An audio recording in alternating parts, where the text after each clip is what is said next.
May I now request His Excellency, Mr. Vladimir Putin, President of the Russian Federation, to give his remarks to the media.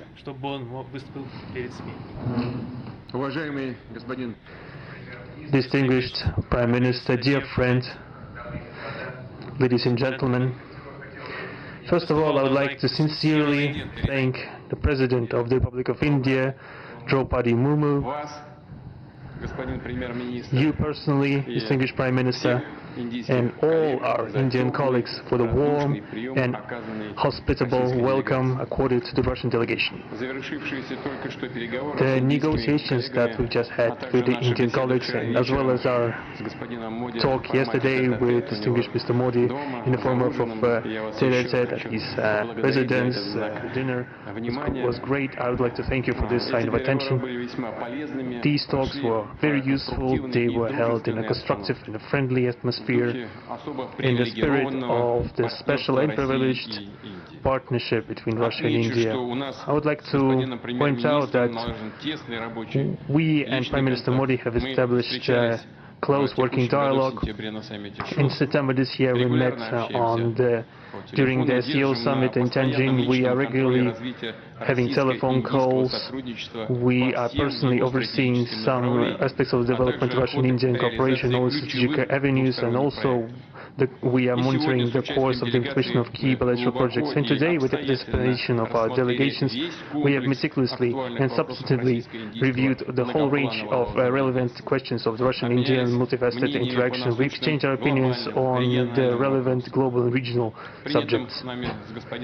In the joint statement that we've adopted with Mr. Modi, we've delineated the priority objectives on the further reinforcements of our ties in the politics and security, economy, trade, in humanitarian and cultural spheres. As you saw yourself, we have signed an impressive package of intergovernmental, interagency and corporate agreements. Many of those agreements are intended to broaden the economic cooperation between Russia and India. And this is entirely natural, due to the fact that our countries are important partners of one another in trade, investment and technologies. Last year, our bilateral trade turnover has grown by 12%, setting another record. According to different data, this number may look different, but it is generally around $64 billion US.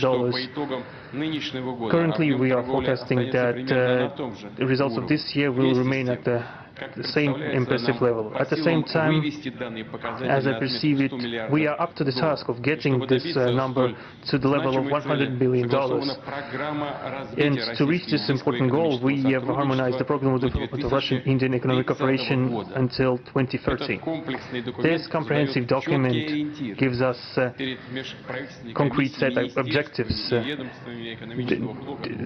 Intergovernmental Commission, the ministries and different agencies of the economic bloc of both countries have set objectives to remove barriers hampering the goods flows and capitals, the implementation of joint projects and deep technology and innovation cooperation. And distinguished Prime Minister gave us a whole list of challenges that deserve the most attentive focus of our government. We will do that.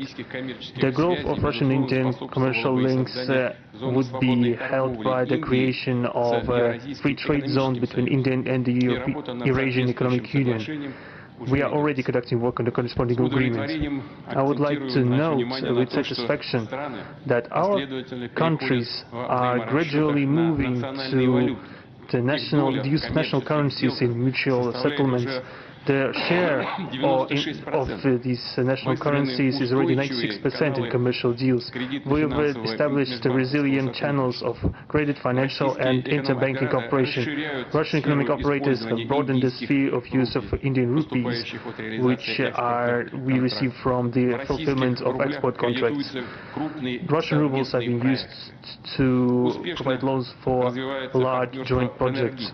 We are also seeing successful partnership in energy. Russia is a reliable supplier of oil, gas, coal and everything that is required for the development of India's energy.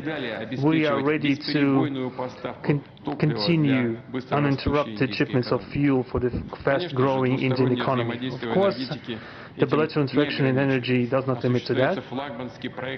We are also conducting a flagship project to build the largest Indian nuclear power plant, Kudankulam. 2 out of 6 reactor units have been already connected to the energy network, and 4 are still under construction.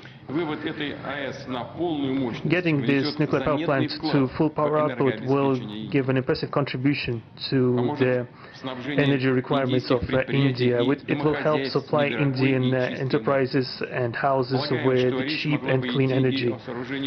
We presume that we could talk about the construction of small modular reactors and floating nuclear power plants, and also non-energy application of nuclear technologies, for example in medicine or agriculture.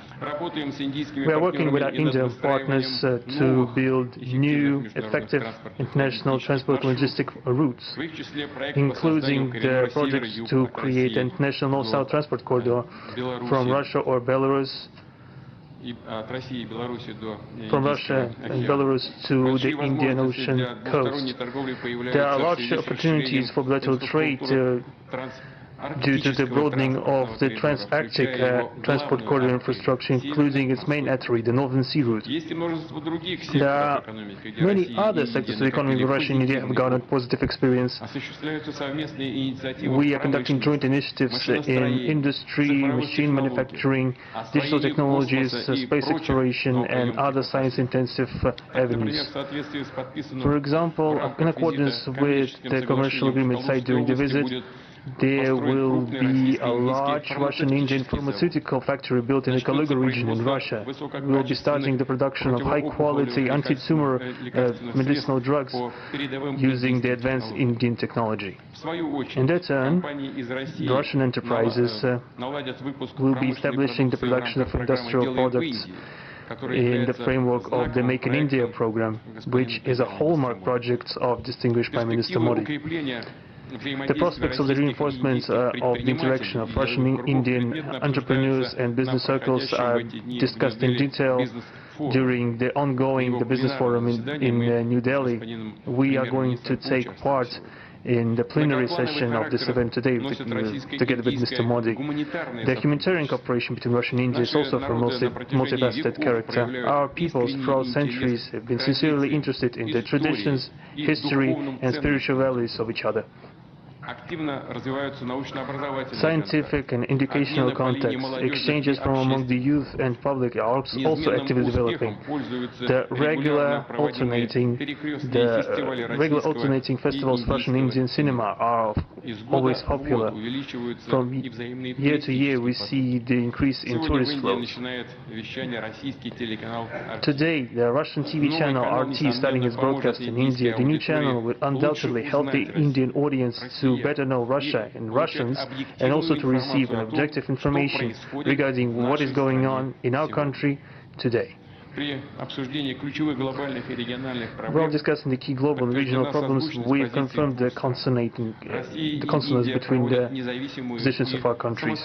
Russia and India are conducting independent and self-sufficient foreign policy together with our like-minded countries in BRICS and SCO, and from among other countries of the global majority. We are promoting the processes of forming of a more just and democratic multipolar world order. We are defending the main principles of the international law enshrined in the Charter of the UN. Among them, the right of any country for its own way of development and the preservation of their cultural civilizational identity, respect for sovereignty, care for balance of interests of all participants of the world community.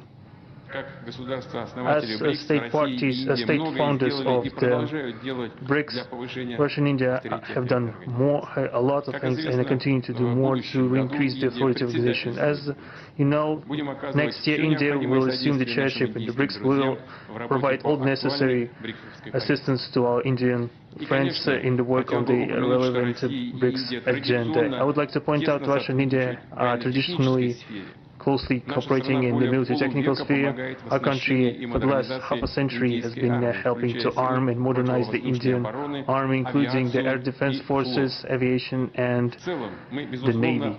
In general, we are undoubtedly satisfied with the results of the negotiation we just had. We also, ahead of us, we have the meeting with the President of India, Madam Murmu, but even now I can express my confidence that the current visit and the agreements reached will help the further deepening of the Russian-Indian strategic partnership for the benefit of our countries and the peoples of India and Russia. Thank you for your attention.